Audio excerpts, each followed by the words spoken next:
Well, good evening, everybody. For those who don't know me, my name is Robert Alston. I'm a former British ambassador in Muscat and a vice president of what is now the British Omani Society.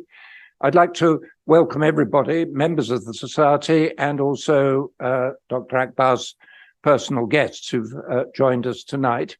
But with his permission, I'm going to just start by talking primarily to the members of the Society on a sad note to record the death a few days ago of Richard Muir, who another former ambassador in Oman, former chairman of the Society, vice president of the Society, and the person who applied His late Majesty Sultan Qaboos's endowment of the Society into the environment that we're all enjoying tonight. Richard had been unwell for some months, but his actual death was quite sudden as a result of a fall at home. And we shall all miss him sorely, and I'm sure all those who are members of the Society will want to join me in sending our deep condolences to Caroline, his widow, who's a good friend of many of us, and to his family. More extended tributes will doubtless be delivered at a later occasion. So to move on to the business of tonight, it's a great pleasure to welcome Dr. Akbar and also Anne Coxon, who are both going to talk about Dr. Akbar's father and about the book which Dr. Akbar has written about his father's life. And I do commend it to everybody, both as a piece of book production. It's a beautifully executed piece of work. It's obviously been a labor of love. But also to me, it contains a lot of fascinating material about Oman, both before 1970, because he arrived in the country in 1958, and in his role as the personal physician to His late Majesty Sultan Qaboos, and indeed to his mother. So I'm greatly looking forward to hearing Dr. Akbar's presentation. I commend the book to everybody. We will have a question and answer session after the initial address, and I'll spell out the ground rules for that when we get to that point. So, Dr. Akbar, the floor is yours.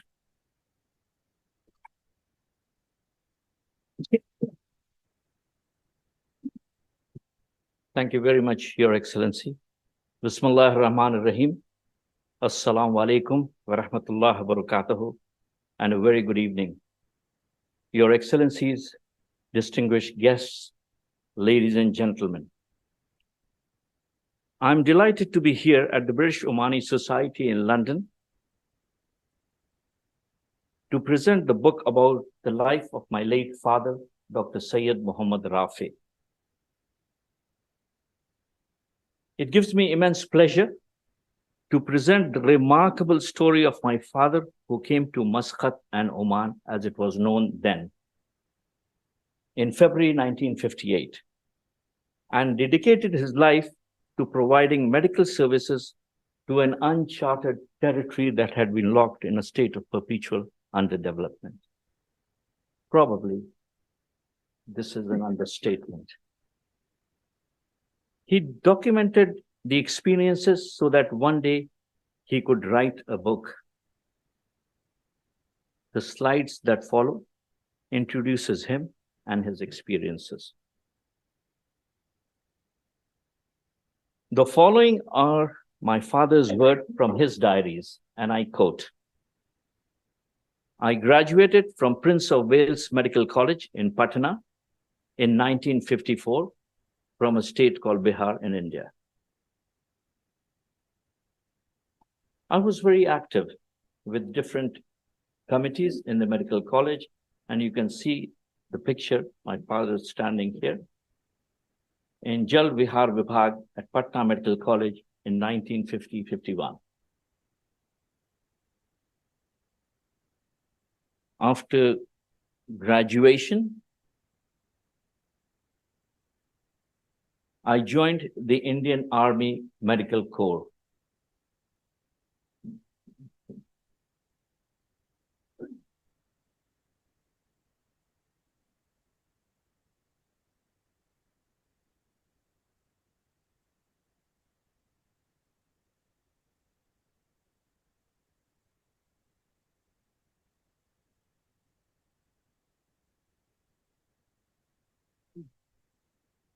Sorry. There it goes. After graduation, I joined the Indian Army Medical Corps.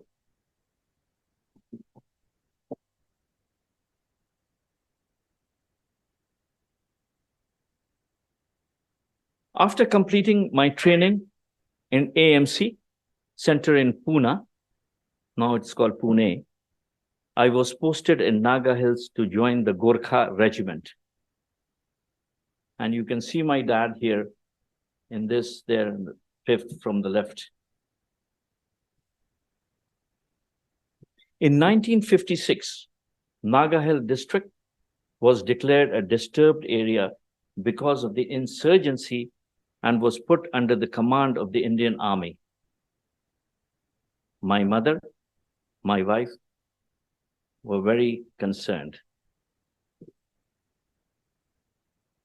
that my life was in danger because of the insurgency which was happening in Naga Hills at that point in time. At this point, I decided to look for a civilian job. I asked to be discharged to a civilian medical position. This was granted. During this period, I had many communication with Mr. Neil MacLeod Innes. Some of the people would know him. He was the Minister of Foreign Affairs in Muscat and Oman. Finally, who confirmed my posting in Sumail in Dakhliya region, a small village come town in the interior of Muscat.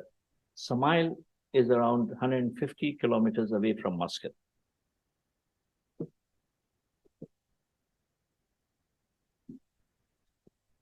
My travel to Muscat and Oman was approved by the Under Secretary Minister of External Affairs, His Excellency Jaswant Singh. And you can see that letter, the document is there.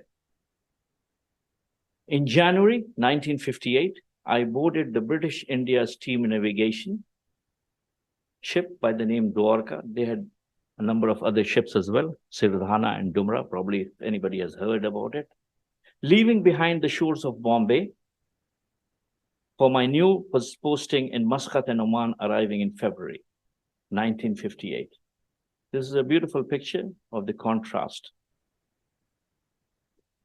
As my audience with His Majesty Syed bin Taimur, for people to understand that he is father of Qaboos bin Syed, was delayed, I decided to travel to Nizwa to meet my brother-in-law, Syed Mohammed Zakiuddin. Permission was granted.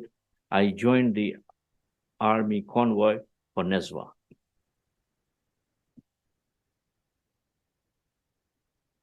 Yeah. The convoy started at snail pace, passing small villages. I soon found out I had jumped out of a frying pan into a fire. The Land Rover in front of me, the vehicle in front of me was hit by a landmine. Huge, bright flash of light and deafening loud explosion happened.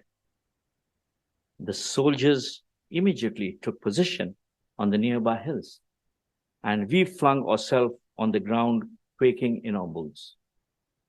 That was the thunderous welcome to Oman. Leaving Naga Hills for the very same reason. I visited my brother-in-law, Dr. Zaki, who ran the Nizwa clinic. I stayed there for 4 weeks. As I refused to return on that dangerous road, a flight was arranged for me. And you can see the Pembroke, if people would remember that aircraft, which used to be assembled in Eden and flown up the coast of Batna to Al-Falaj in Muscat via Salalah and Masira Islands.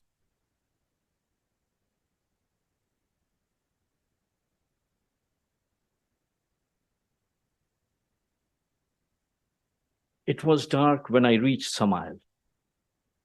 After supper, with Sheikh Khalili, I slept in his majlis with my belongings all around me. Majlis is a place where people entertain them as a living room. I couldn't hide my disappointment when I saw my residence come clinic the next day. And this is the picture of his clinic come residence, which was photographed in 2016. Fortunately enough, that the house was still there. And you can see my wife, myself, and my daughter. In Oman, infant mortality was high, and malaria was one of the major causes of death. Measles, chickenpox, mumps, dysentery, whooping cough, Mycobacterium tuberculosis were common. Eye problems were rampant. My total budget for a year was between 4,000 and 5,000 rupees, the currency at that time. I decided to stay. I decided to stay to help the people of Samail so that I could buy time for my patients and save lives.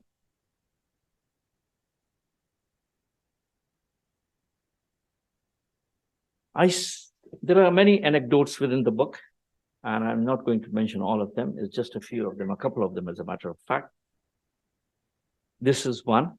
I successfully treated a patient who had lost his speech, and people started believing that I had some spiritual power. They started to crowd the clinic, asking for some handwritten verses from the Holy Quran to wear as an amulet for protection and blessing. Eventually, I had to complain to the governor, the Wali, as it was hindering my work too much. I have to mention some of the Sheikh Khalilis, Sheikh Hilal, Sheikh Abdullah, and Sheikh Saud were very affectionate to me, very helpful to me, and they became my long-lost friend. And because of these people, I stayed for 5 years in Samail. Another anecdote I would like to mention here. The house I occupied, clinic cum resident, had been vacant for quite some time and had become a desirable residence for rats, snakes, insects. One day, my houseboy, cum cook, entered the kitchen to prepare lunch for me. He found a large slithering snake in the empty dish in which he was about to prepare my lunch. After great commotion, fright, and fear, we were able to kill the resident. When the Omanis heard this news, they were very upset, as they feared some misfortune would occur to me. The Omanis believed the snakes were the protector of the resident, and now this will bring misfortune and danger to me. Omanis called them house guests. Yes, the misfortune did happen, as my houseboy left the job after I had killed the second house resident.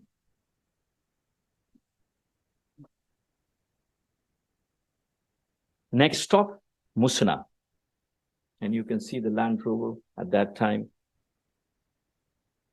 After serving for 5 years in Samail, I was posted to Musna. This is on the Batna coast.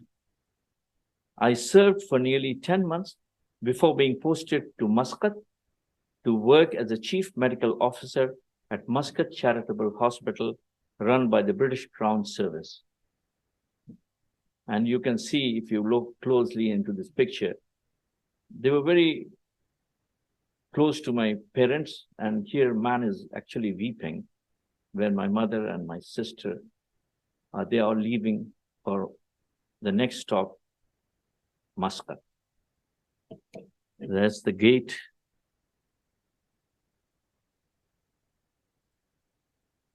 Gate of the British, sorry. The gate of the British consulate in Muscat. And some of the people would remember, Robert would remember that. In 1963, J.S.R. Duncan, Consul General, was directed by Her Majesty's political resident to offer me an appointment as a Chief Medical Officer to Her Majesty's Consulate General in Muscat. And these are some of the communiques between his father and the Consul General, 1963. The Muscat Charitable Hospital, where I worked for 7 years. This was 20-bedded hospital with accident and emergency and an outpatient clinic. Some of the people here in the audience have seen this building. The foundation stone of this hospital was laid on the 29th of November, 1909 by His Highness Syed Faisal bin Turki, Sultan of Muscat and Oman.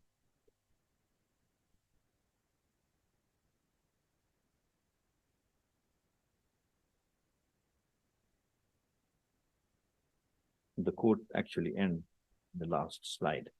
My mother and Mrs. Duncan, with a backdrop of Fort Jalali, which was used as a prison at that time. These were the Portuguese fort. When you visit Oman, you will see a lot of them. The beach in front of the British Consulate General. And the fort which we showed you just now was Fort Jalali, and this is Fort Mirani. And the Custom House, the Qasr al-Alam Palace, and the British Consulate General here. Life at the British Consulate in 1963. A man in his morning coat with a topi. You see that. These were the activities which used to happen there. This is the Minister of Interior, Syed Ibrahim, and this is the Governor of Muscat, Syed Shahab. Mr. and Mrs. J.S.R. Duncan, Consul General. This is the Babul Kabir. This was the gate which was protecting the inner city itself. On 23rd of July, 1970, Qaboos bin Said became the Sultan of Muscat and Oman.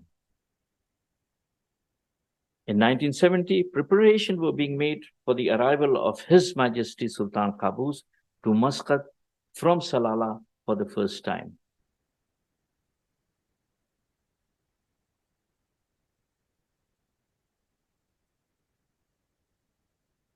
Here is another extract from my father's diary, and I quote,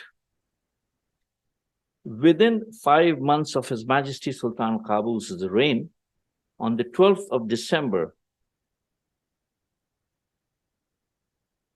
a royal decree was issued appointing me personal physician to His Majesty and also recognizing my past services." And you can see that Qaboos used to sign at that time in English and the seal. So that's the royal decree. I think I have to go back. That's Sultan Qaboos himself. That's my father, Dr. Syed Mohammed Rafay. Syed Hamid bin Hamoud, his personal advisor. Can anybody from the audience identify this person, please? I have a name. Yes. Major or a colonel at that time, who went on to join the Royal Guards, became General Harcourt. General Harcourt, he became General. But yeah, I was told by Syed Badr, the Minister of Foreign Affairs, as General Harcourt, yeah, because I was struggling with this This is the identity card handwritten by His Majesty Sultan Qaboos himself and signed by him, Qaboos bin Said.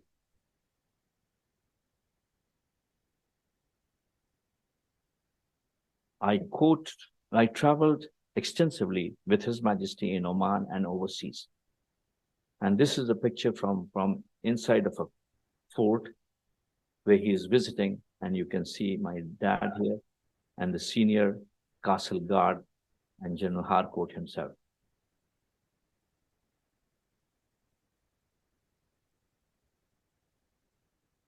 My father with His Majesty on his ship, on way probably to Salalah. In 1986, 16 years after entering His Majesty's service, Sultan Qaboos conferred the Order of Oman to me. And there he is receiving my father, giving him the Order of Oman. And here he started signing before that also in Arabic.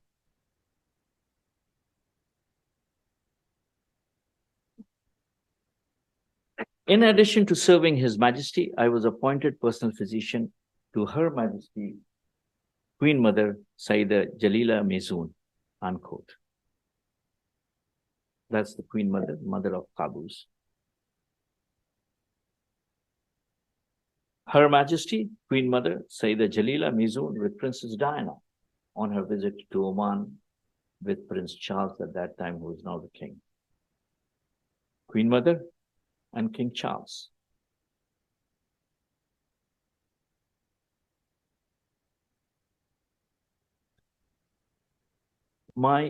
That's my mother, my father. My mother passed away in February 2009, leaving behind my father after 60 years of marriage. Her death was the saddest moment in my father's life. He was blind for the last 10 years of his life because of a rare eye condition called retinitis pigmentosa. With age, he suffered memory loss. For us, our mother passed away only once. But for my father, she passed away 1,000 times because he would forget. That was the most difficult period of his life, and it took him nearly 6 months to absorb that and realize that she had passed away. Although he could not see, for the last 10 years of his life, he requested I put a large portrait of Saida, that's my mother, so that he could see her. He requested a radio as a companion. He asked me not to concrete the grave, but just mark it with a stone epitaph so that he would know. This is coming from a man who cannot see.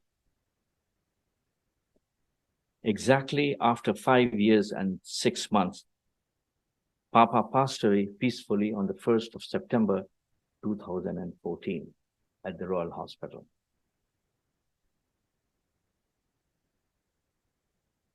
Her Excellency knows Persian, and he has been a High Commissioner in New Zealand as well, Ambassador to Oman.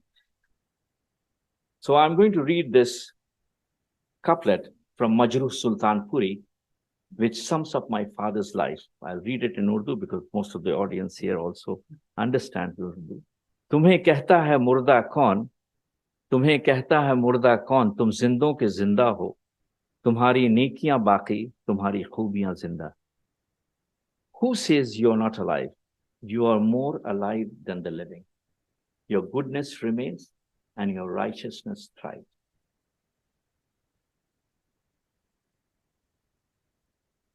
This is the picture of my daughter. She was very keen to come. Unfortunately, she couldn't make it, but there is a small video of about 2 minutes. So I would request Mariam to play it, please.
Finally, I would like to pay my respect to the British Omani Society for hosting me and organizing this wonderful event at this prestigious location acquired by late His Majesty Sultan Qaboos bin Said. I'm very grateful to His Excellency, ex-British Ambassador, Mr. Robert Alston, for guiding me to present my father's book at the British Omani Society in London. I would like to thank Mr. Neil Coxon, Director of British Omani Society, Rosa Brown, Manager of Communication, Mariam and Asma for the management assistant, and other members of the society for their help and assistance for coordinating the event. And thank you all very much for lending me your ears. Thank you. Assalamu alaikum.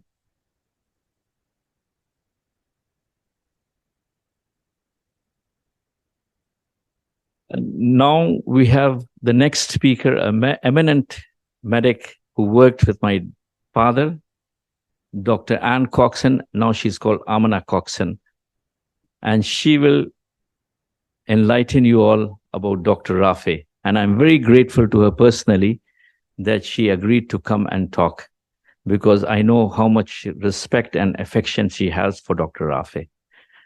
Please welcome Dr. Anne Coxon.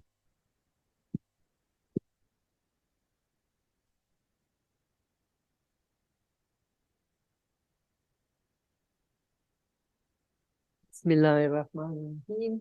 Assalamu alaikum, Your Highness, Your Excellencies, ladies and gentlemen. It's an honor to be here. It's far too long since I've been in the atmosphere of Oman. As you know, all the British leave their hearts in Oman, and we're never the same when we leave. I am nobody, but it's an honor to tell you a little bit of the medical fascination of this man, Mohammed Rafay. I came to Oman in the late 1970s.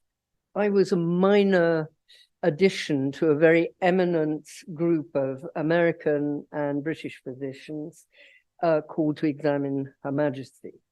When we arrived, jet-lagged, the Americans were, we were told Her Majesty wouldn't be examined, but she'd greet us. This is the beginning of the trap that the intelligent people of Oman enmeshes with. Everybody washed and brushed up and went in cars to Seb or wherever it was.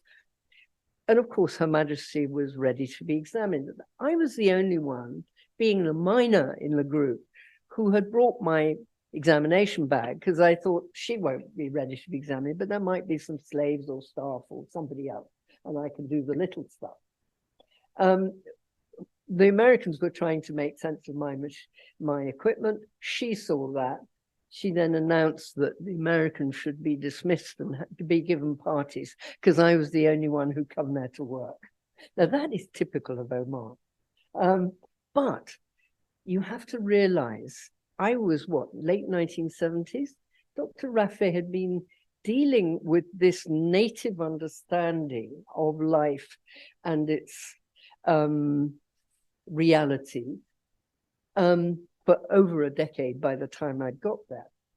He arrived to a country which was used to native medicine, not to Western medicine.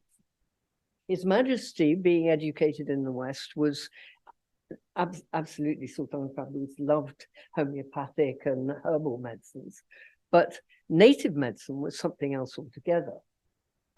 Actually, in the original book that Dr. Rafay wrote, he had an extensive documentation of the medical traditions of Oman, but he was not allowed to print them. His Majesty refused permission, in case people should patronize the knowledge that ordinary people had of a different kind of medicine to the sort of medicine that Western people would apply. This is where Mohammed Rafay's genius came in, because he didn't storm in like the self-righteous Americans and British in the 1970s did, expecting to be understood immediately. He worked with the people. He knew his patients. He subtly persuaded them to try this or to try that. In Dr. Rafay's book, he actually admits that the first treatment his father gave was to a horse. That wasn't an accident. If the horse had died, he'd be back on the boat. But because the horse survived, you know, the locals understood that he was probably all right, and they might try the next man. But he always put the patient and their understanding of what was going on ahead of any dubious value of the latest, greatest, most hyped transient treatment that might be available from the West. And he understood that the traditional medicines worked too. He certainly would endorse the use of them. I remember vividly a time that there are other quite traditional practices like branding and cutting. Her Majesty certainly was very fond of both of them. And he was gentle with the understanding of illness, especially his own. He came to me saying that walking, he was getting an ache in his left shoulder. He's a physician, he knows perfectly well what that means. But of course, Her Majesty didn't understand that it's appropriate to operate on the heart of somebody with a shoulder problem. And she just wanted to brand his shoulder. Well, he managed to go on holiday. So that got dealt with without his shoulder getting branded.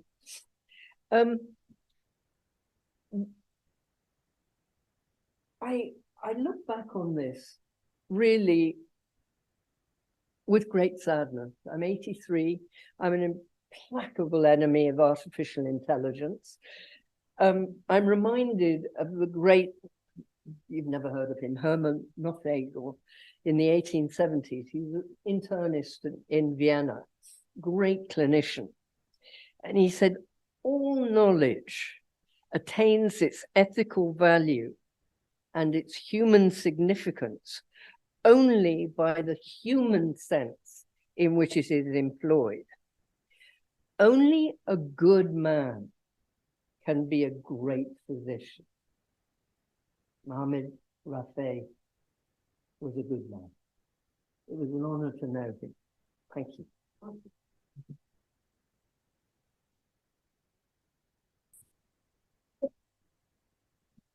Well, thank you both to have those family memories and those professional memories too. Very profound remarks, I think, Dr. Thank you. Now, we've got about 20 minutes or so for a question and answer session. We have, we think, a Zoom audience out there. They will be given an opportunity to send questions in too. And Mariam and I, between us, will try to manage whatever you in the room want to ask and what anybody out there wants to ask. Bear with us because we've got two audiences. In each case, the question will be repeated after you've asked it, so the other audience has a chance to hear and pick it up. So we've tried this at least one previous meeting and it seemed to work all right. So let's hope it works all right tonight. Anybody in the room like to start with a question for Dr. Rafay? Hooky Walker there.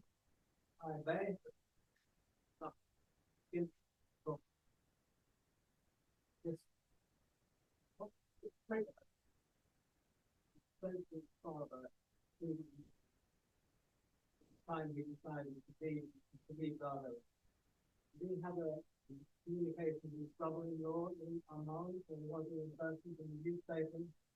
What's the figure? Thank you very much.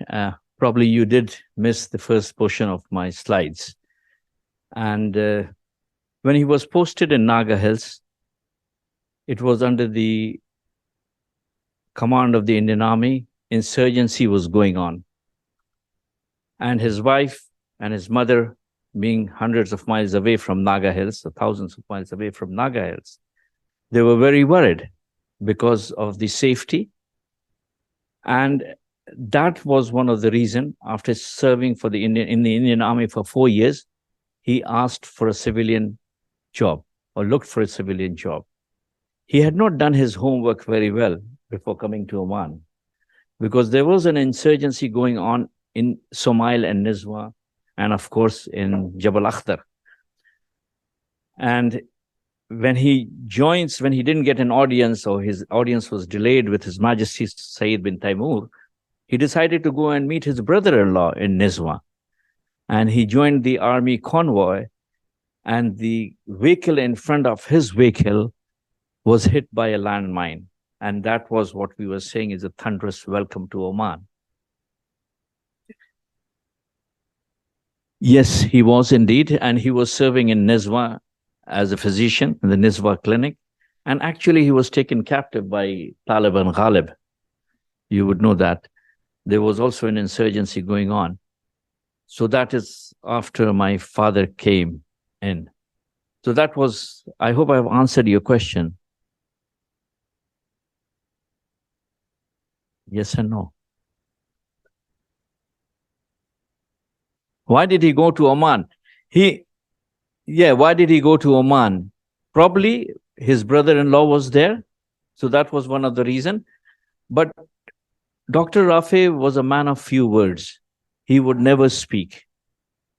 He would never speak, and that was one of the reasons he served in the palace as a personal physician to His Majesty for such a long time. And he was never asked to retire. Only when he became totally blind, he was retired. That was the respect he commanded. And he used to say, we used to just hear when he used to talk with Mom, that I can see in the eyes of His Majesty and talk. That's it. Yes, sir.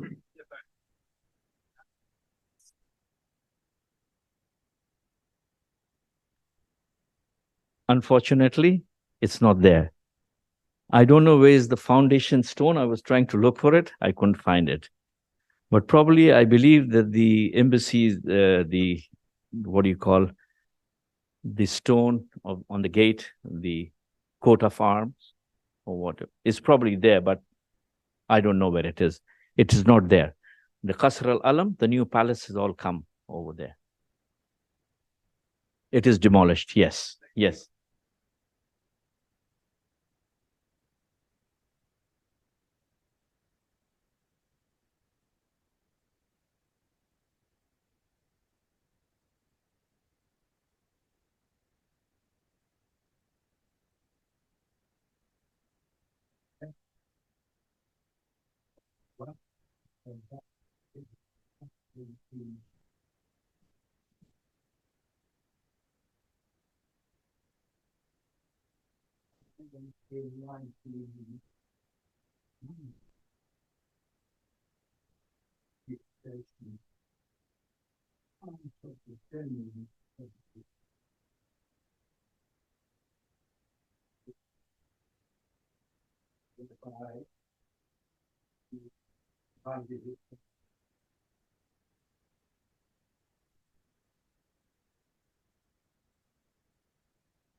The story of what I think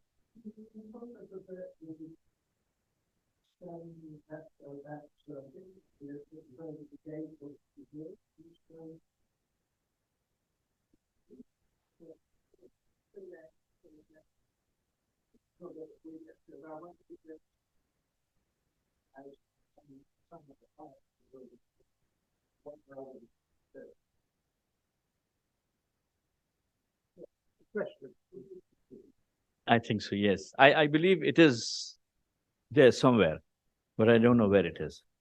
We also have we have a Zoom question about the lessons that your father learned from His Majesty the Sultan after accompanying him during the early years of his rule. Is there anything that he said about that, about his personal experiences with His Majesty? There are many occasions. Actually, we have not discussed this in this presentation. We know that he used to tell us a few stories, and probably one of them, which is also in the book. His Majesty was very humble. And my father was traveling with him on his yacht or his ship, royal ship. And they were having dinner together. And as he was having the dinner, my father spilled the soup on his shirt and his tuxedo. This was very common. I do it as well. I follow the tradition. Whenever I'm wearing a white shirt, this has got to happen anyway. So anyway, then His Majesty asked him, don't worry, Dr. Rafay. He used to call him Muhammad. Go and change. So my father ran to his cabin, got himself changed and whatever. And when he comes back, what he sees that the dinners were stopped at that moment. And they asked, His Majesty asked to resume the dinner once again. So that speaks volume about the person. There are many occasions where my father used to go for a walk after dinner with His Majesty in Glen Eagles in Scotland. And I don't know what he discussed and what he talked. But we know for a fact, yes, that used to happen. That's what I can say.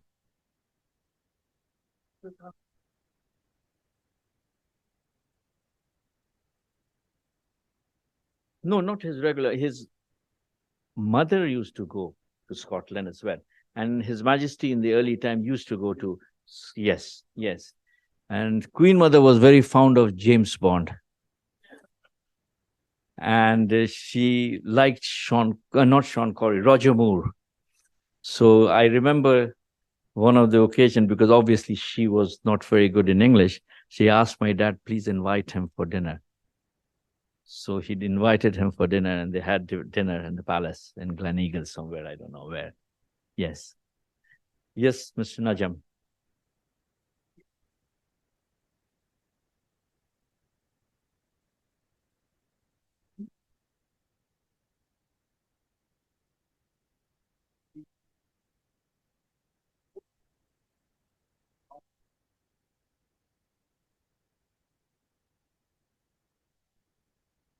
And achieved so many things and so much. Well, where do you feel you achieved so much? Where do you get my satisfaction? I think when he could bring smile on his patients, that was the most important thing for him. I would request Dr. Anne to elaborate on that. Yeah.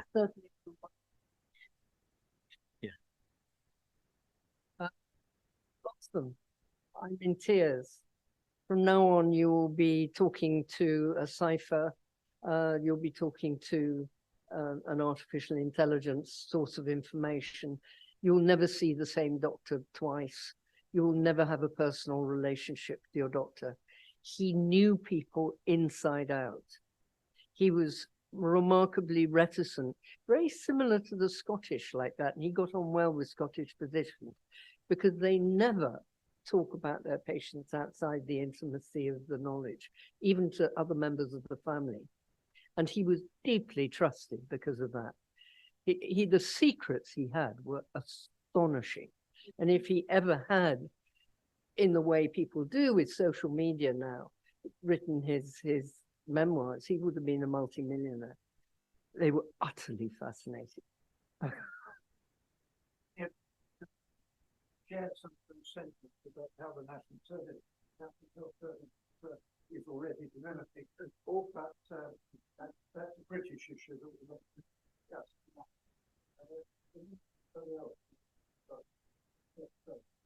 Shehzad, yeah.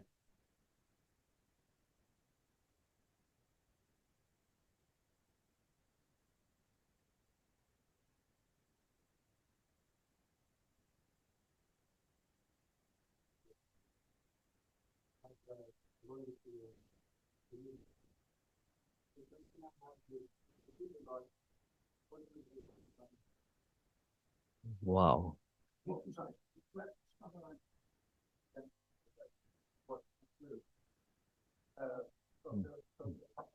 Yes.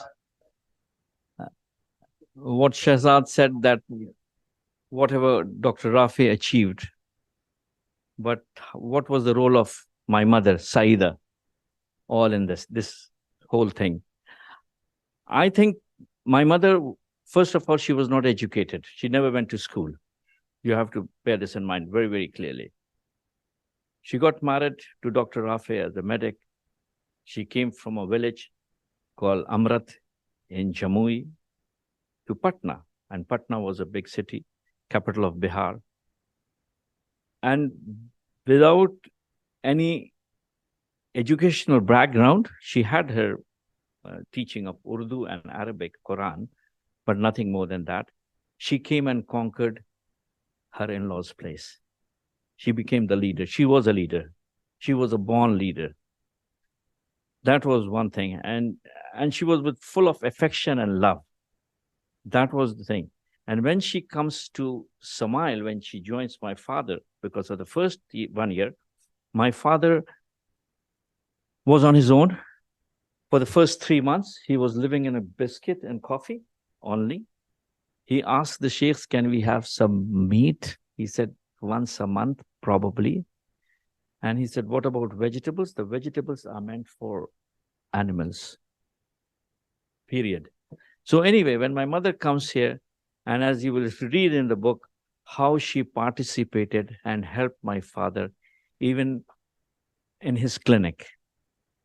She used to do the sterilization. She used to tie the bed sheets around the date trees, and makeshift operation theaters was created.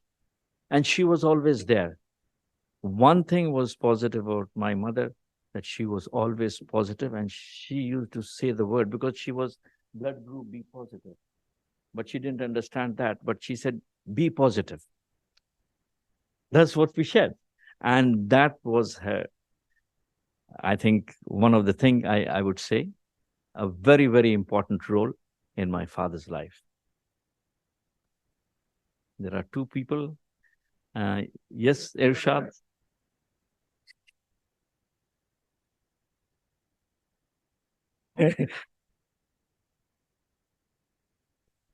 Planted.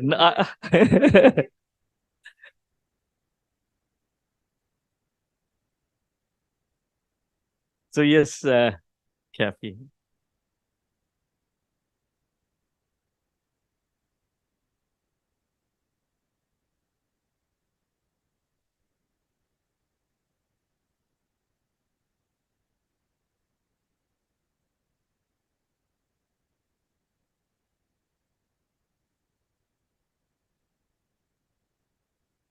Well, is that a political question? No. I'll tell you. You see, traveling from Muscat to Patna, as you know where it is, it used to take by ship 5 days before you could reach Bombay. And then from there, you have to take a train or a flight to Patna, a train which will take about 36 hours. So 5 plus 2 days, 3 days, so 8 days journey. And that was a long distance. And it would take about more than a month or 2 months for the letters to come. So that was one of the reasons she wanted to look for a space or place closer to Muscat.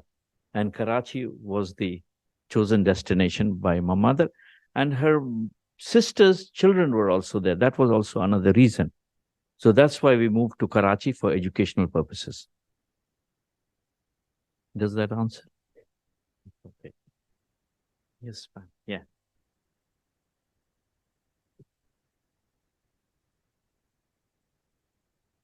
Yes.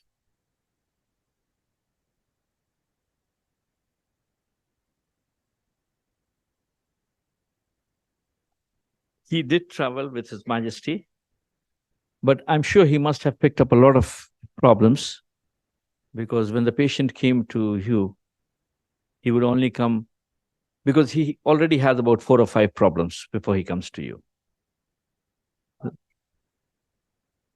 Sorry? He has mentioned about some of the thing in the book, which is in the anecdotes are there. But I won't remember anything which he had said. Some of the things which he treated the people, because we have not mentioned about the period with His Majesty.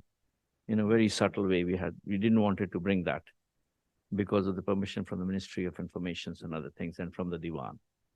So a lot of things is Dr. Ann Coxon said he is buried with his chest, in his chest. He didn't want it to say anything to anybody, and I don't know. But one thing did happen to him, that he got sick. He got sick, and he had a heart attack. He was flown from the camp, from the base camp, and meet the people to Nahda Hospital. And to cut the story short, things were arranged for him to fly to London, but Eid happened in between, and His Majesty was praying in Qasr al-Alam in Muscat, and on his way from his palace in Muscat, he is going to Beit al-Barakah, and he stops to see my father at Al-Nahda Hospital. That's a historical event. Yeah, he wanted to assure him that don't worry, you'll be fine, you're flying. Yes. But Bibi wanted to brand his shoulder. Probably, Dr. you can take over and answer some of these questions, please. Yeah.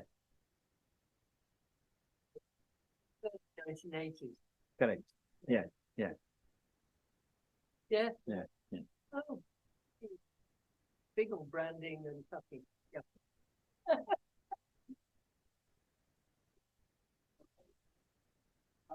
Was it to me or to Dr. Ann? Okay. Yeah, okay.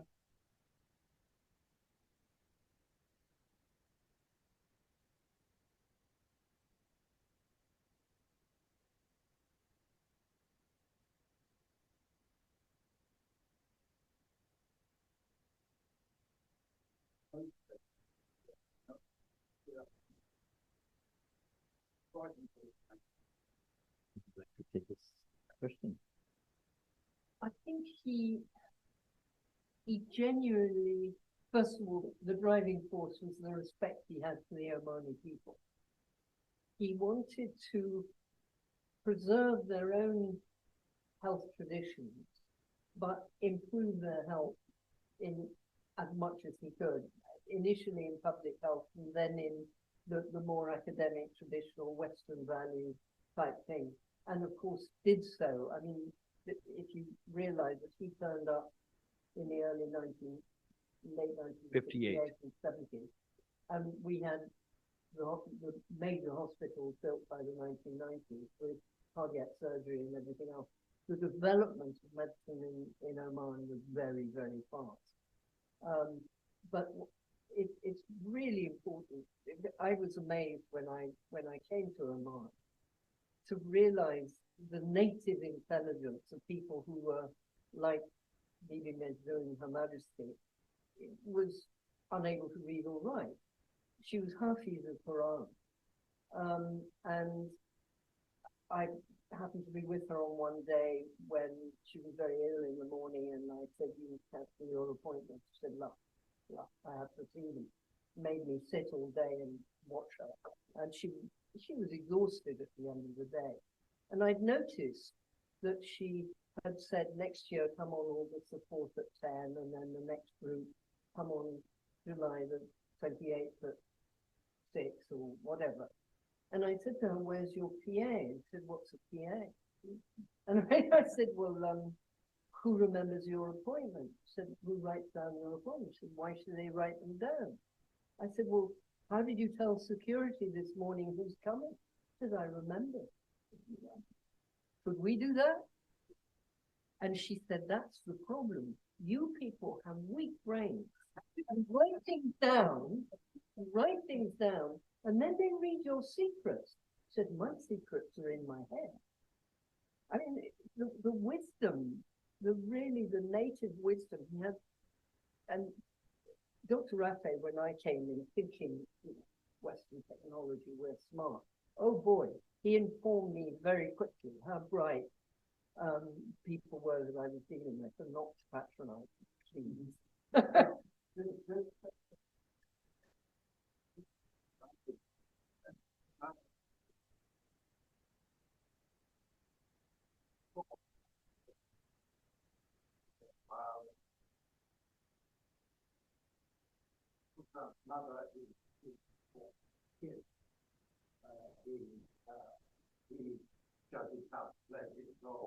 I think what Dr. Coxon is describing is that process, and that she was a very influential figure in the whole of the transformation of the country after 1970. I think we're probably just one more question, then, if we may. Yes, yes.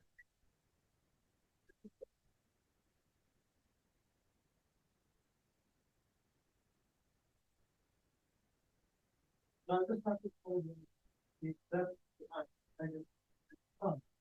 who is recognized in that country. So I think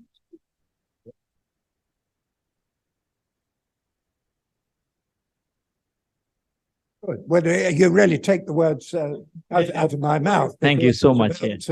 To say we're just coming up to 7 o'clock. We keep these sessions to an hour, so that people know how to make their own personal plans. But as I said at the beginning, this has clearly been a great labor of love, and I can think of very few other examples where one generation of a family, a son or a daughter, has put the amount of effort you have into not just a record of a parent's activities, but a tribute to them. And I do sort of hope that people in the room will find an opportunity to read the book, because we've only skated over the surface of it tonight.